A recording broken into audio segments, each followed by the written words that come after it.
안녕하세요. 아마도 성악살롱의 다미입니다. 오늘은 오래간만에 음악회 리뷰하고자 예술의 전당 음악당에 찾아왔습니다. 오늘 제가 보고 리뷰해보고자 하는 음악회는요, 인천 시립합창단 178회 정기연주회입니다.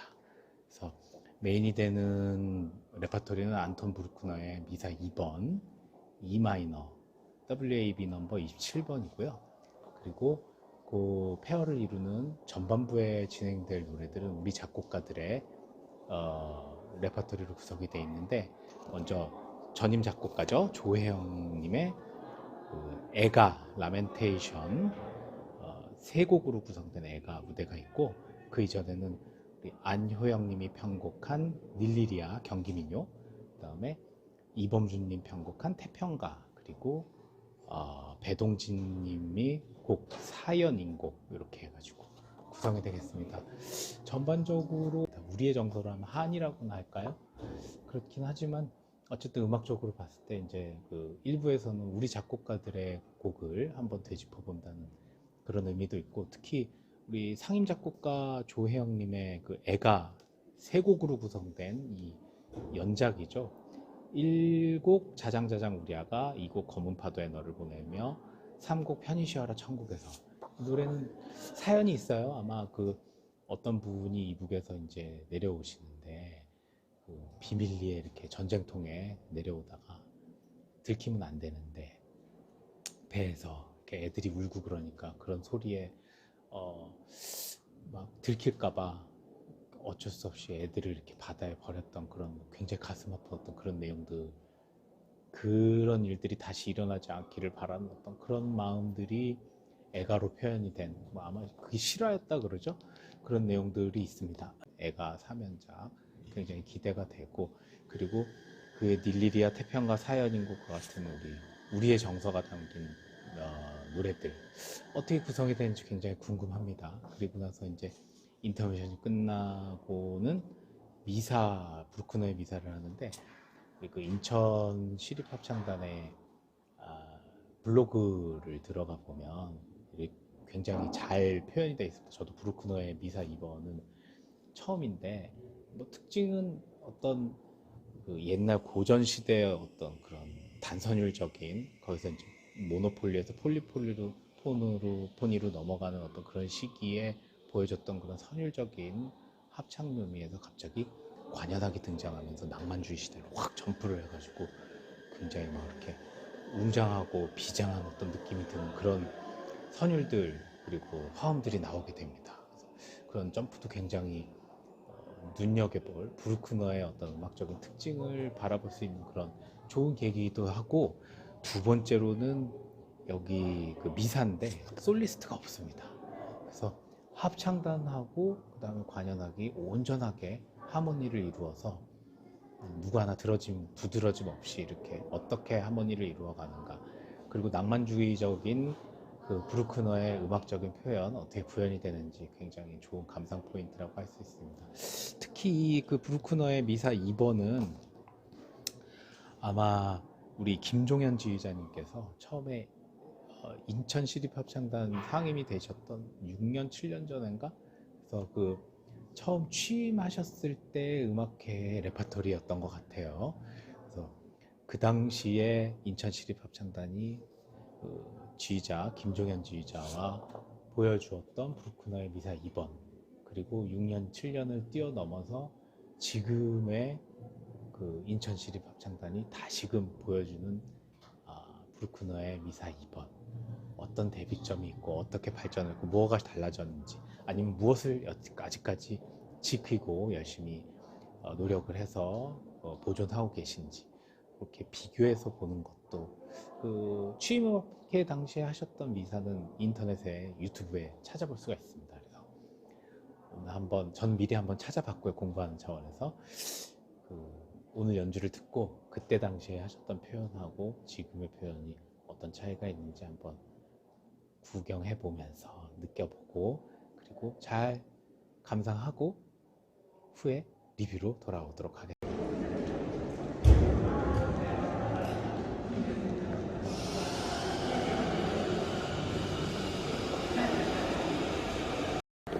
자, 이렇게 음악회장에 들어왔습니다. 음악회를 준비하는 과정이고요. 이따가 음악회가 끝나고 나면 리뷰로 찾아뵙겠습니다. 안녕.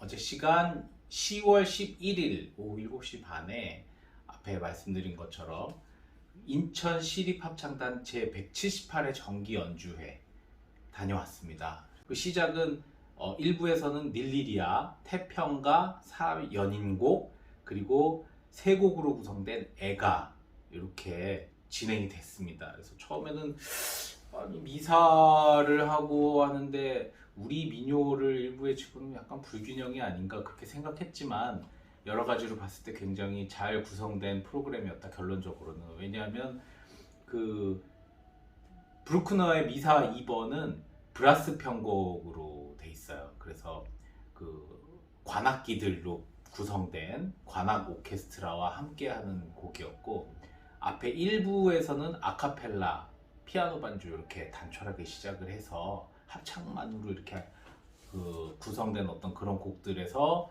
애가로 내려오면서 스트링 오케스트라랑 같이 하고, 그 다음에 2부로 넘어와서는 브라스 오케스트라랑 하는 어떤, 그러니까 사운드적으로 봤을 때 사운드가 점점 이렇게 커지고 깊어지고 하는 어떤 그런 모습을 전반적으로 보여주는 그런 구도였다고 볼 수가 있고요. 그리고 처음 시작을 뭐 민요 뭐 이런 내용으로 시작을 했는데, 그것도 우리 민요가 사실 그 예전에 뭐 예를 들면 김희조 씨라든지 이런 분들에 의해서 그 전통적인 민요가 전통적인 기법과 그런 음조로 이렇게 편곡이 돼서 우리 일반 합창으로 내려왔다면, 지금 합창을 하는 작곡가분들은 그런 내용을 조금 더 발전시켜서 현대적인 감각과 그 현대적인 화성과 그 요즘에 맞는 어떤 그런 구성으로 재해석해서 내놓은 어떤 그런 민요나 옛 가락의 편곡이기 때문에 지금의 어떤 그런 감정선으로 듣기에도 굉장히 편하고, 그리고 민요, 우리 가락 하면은 느낄 수 있는 어떤 그런 뭐랄까 편견, 뭐 이런 선입견 이런 것들 없이도 충분히 요즘 음악으로 받아들일 수 있는 어떤 그런 면들이 있습니다. 그래서 굉장히 그 듣기에 편했고, 곡의 진행상 나중에 안톤 브루크너까지 가는 그 과정으로도 전혀 어색하지 않은 그런 부분이었다, 이렇게 말씀드릴 수가 있어요.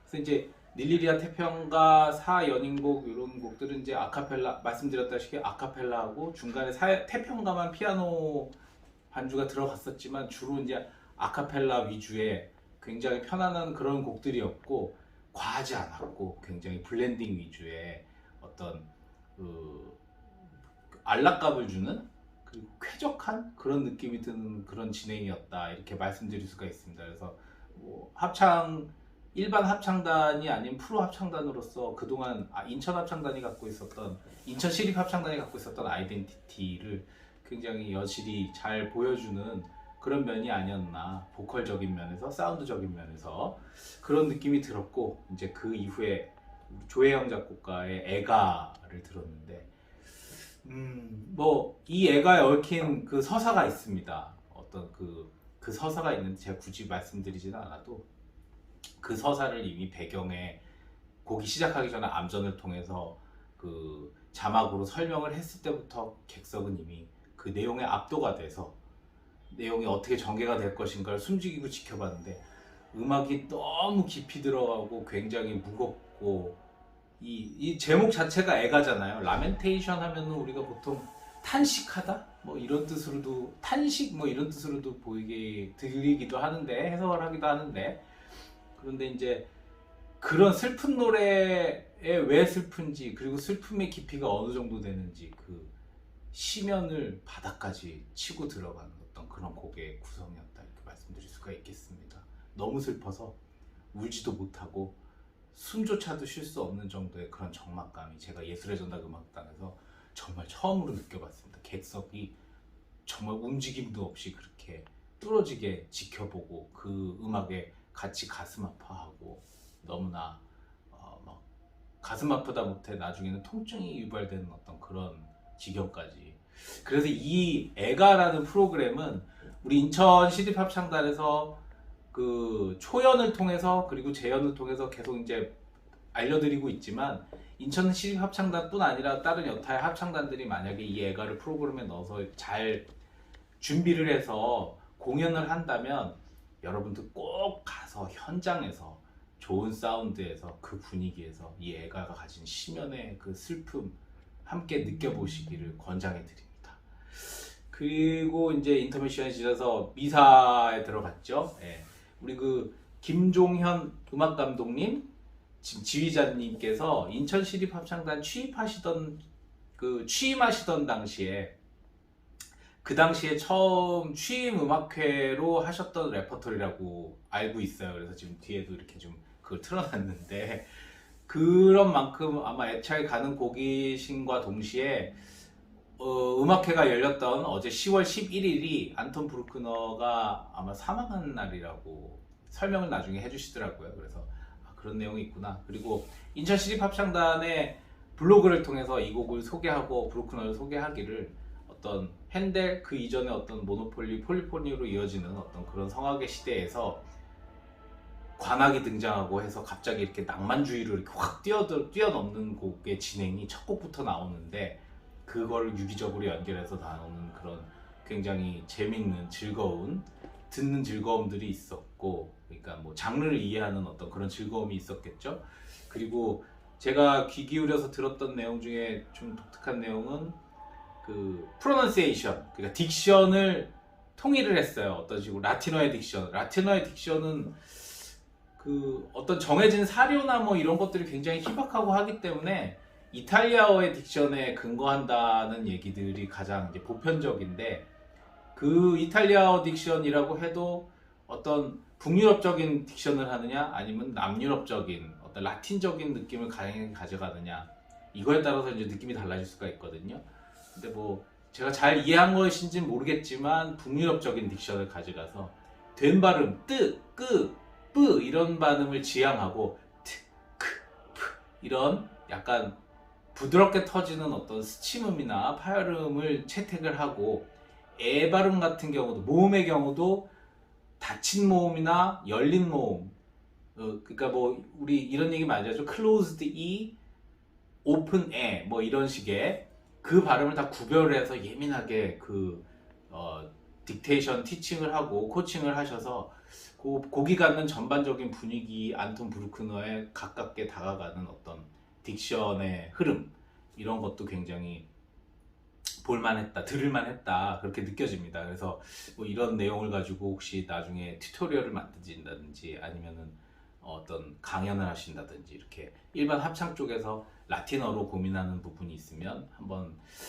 가르침을 주시는 그런 기회도 좋지 않을까. 그래서 그런 면에 있어서 굉장히 좋은 음악회였다 생각이 됩니다. 그래서 이렇게 뭐 프로그램 자체로만 보고 음악을 전혀 몰랐을 때는 이런 프로그램의 진행이 괜찮은 것인가 라고 생각이 됐지만, 막상 오픈을 해봤을 때 그 음악의 흐름과 어떤 여러 가지 의미들, 그리고 그 안에서 우리가 듣고 즐길 수 있는 여러 가지 맥락들이 합창단과 지휘자와 그 다음에 오케스트라, 반주, 뭐 여러 무대의 어떤 그런 진행까지도 혼연일체가 돼서 우리에게 느낌을 줄 수 있는 어떤 예술적인 감흥을 충분하게 흠뻑 느끼게 해줄 수 있는 좋은 음악회였다라고 말씀을 드리겠습니다. 다음에 또 인천 시립합창단의 좋은 음악회 어떤 구성이 있으면 또 저희가 한번 가서 리뷰를 해보도록 하고, 앞으로의 음악적인 행보도 더 기대가 됩니다.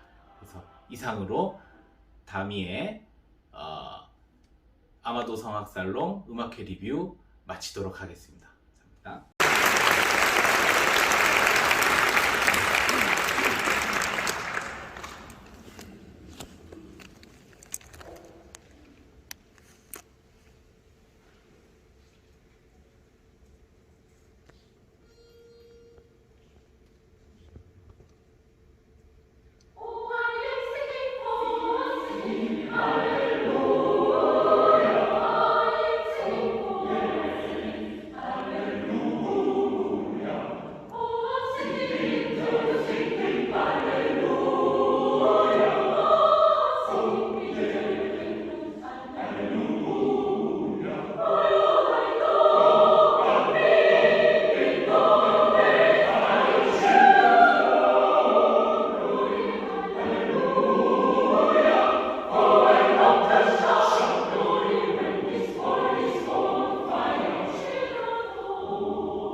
예!